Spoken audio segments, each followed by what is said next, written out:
In 1992, Clinton ran for president with the help of James Carville, his lead strategist for the campaign. James Carville posted a large sign in the campaign's war room which stated, "It's the economy, stupid." This slogan was used throughout the campaign, and Carville said it was to keep everyone's attention on what he thought was most important: the economy. Some of Clinton's other slogans were "Rebuild America for our children," "People First," and "Building a Bridge to the 21st Century." During his campaign, Clinton also tried to promote that he was a hard-working family man. In the presidential election of 1992, the Democratic Party was represented by Bill Clinton and the Republican Party by George W. Bush. Clinton won with 43% of the popular vote and 370 electoral votes. George Bush received 37% of the popular votes with 168 electoral votes. Clinton won due to several factors, one of the biggest being that people didn't want to re-elect Bush because he had broken his promise to not raise taxes during his time in office. Additionally, middle-class Americans were upset with Bush for not doing anything to help the current economic recession that was over the country.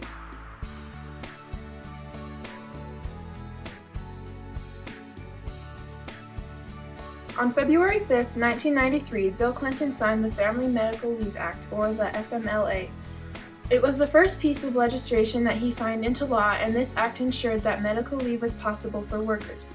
It stated that employees could take up to 12 weeks of unpaid leave for the following reasons: if they had a newborn or recently adopted child to take care of, if a family member with a serious medical condition needed care, or if they had a serious illness. A quote from Clinton himself states, "To this day, I receive more thanks from citizens for the FMLA than any other single piece of legislation I signed into law." In April 1993, President Clinton launched a huge childhood immunization effort to increase the amount of children receiving immunizations at a young age. Ever since 1993, childhood immunizations have been the highest in history. 90% of American toddlers receive critical immunizations by the age of 2. Signed on August 10, 1993, the Direct Student Loan Project has saved $4 billion of taxpayers' dollars and has allowed reduction in interest rates for students. This is made possible by cutting administrative costs and eliminating subsidies. This means that instead of the government paying private companies to give student loans to people, they would do it themselves. This cut costs because now the money goes directly from the government to the students, saving the extra money being spent on subsidies. The Brady Act was signed by Bill Clinton on November 30, 1993, after being debated about for 7 years. This act requires a background check on anyone attempting to buy a handgun. Since its enactment, the gun-related crime in America has decreased by 40%, and more than 600,000 felons, fugitives, domestic abusers, and other prohibited users have been prohibited from buying guns. It also established a national instant check system, which is the system by which backgrounds are checked. It runs and is maintained by the FBI. In March 1994, President Clinton signed the Goals 2000 Educate America Act. He said, "What we, the government, are trying to do with Goals 2000 is to say, here are the goals, you figure out how to get there, you learn from each other. Come up with aggressive plans, we will help you fund them and go forward, but you are in charge. The federal government can't tell you how to do it, but we can help you get it done." The goal of this act was to move the nation toward a system that was based on high standards that every student can meet, providing both equity and excellence for all of America's students. Today, 49 states require their students to rise to tough standards in the core subjects, and 48 of these states test reading and math skills in elementary through high school to ensure students are meeting those standards. During Bill Clinton's second presidential term, the United States economy was in good health, along with low unemployment rates. The nation's technology was also on a rapid rate of advancement. One of those advancements included the Internet. As a result of the betterment of previous technology, the White House and the United Nations both developed an official Internet existence in 1933. With Bill Clinton's presidency going from 1992 to 2001, this meant that he was the first president to be in office when the internet was more widespread. It also meant that this new World Wide Web would only magnify the decisions he made as president, for better or for worse.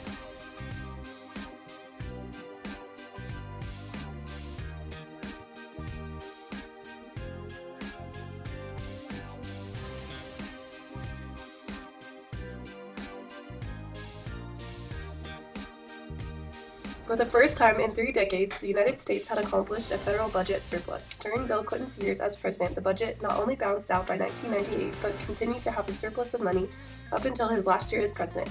We can also observe from the bar graph that he did better than president that was previously in office, George H.W. Bush, but also the president that would come after him, George W. Bush. After Bill Clinton's second term ended in 2001 and George W. Bush was elected, we can see the rapid debt that only increases as his presidency continues. So what were some of the accomplishments that Clinton was able to achieve while still being able to have a surplus of money in the federal budget?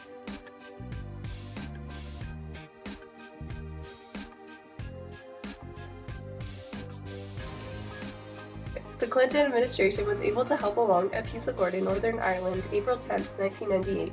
It ended the so-called Troubles in Ireland, a slow civil war that had been going on ever since 1969. It was also known as the Good Friday Agreement.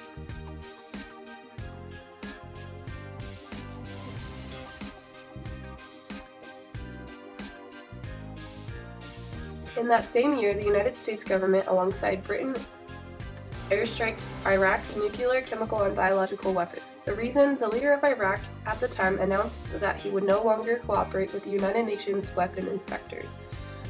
This prevented the UN from being able to stop Iraq from making and using weapons of mass destruction. President Clinton justified the air attacks in these words: "Other countries possess weapons of mass destruction and ballistic missiles. With Saddam, there's one big difference. He has used them, not only once, but repetitively, unleashing chemical weapons against the Iranian troops during a decade-long war." Another situation of violence that Clinton helped put an end to was the NATO effort to stop ethnic cleansing in Kosovo. Exactly what it sounds like, many groups of people had seen as ethnically unclean were being targeted and killed. The goal of NATO mission was to stop all military violence, Kosovo's forces withdrawal, and the safety of returning refugees. NATO forces flew in thousands of tons of food into Kosovo and surrounding affected areas. 90% of the people in Kosovo had been forced from their homes. 225,000 Kosovar men were believed to be missing. Though presumed to be dead or executed, at least 5,000 Kosovars had been executed. The mission put a stop to most of the military violence, but the bulk of the task was helping and providing for the millions of refugees that had been forced from their homes.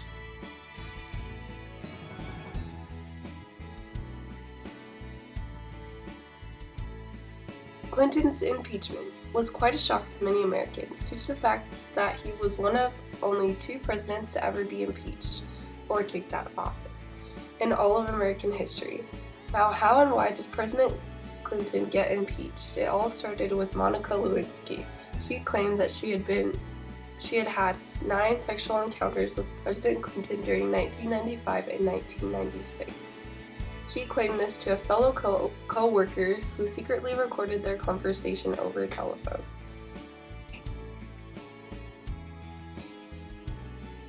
This detail, however, didn't really come into the light until about 1998. Bill Clinton lied, defending himself in response to this statement many times over again.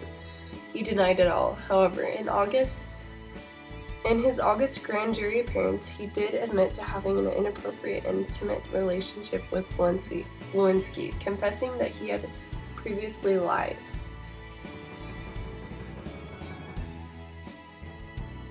This led the House of Representatives no choice but to initiate his impeachment on charges of perjury and the obstruction of justice. He was officially impeached on December 19, 1998.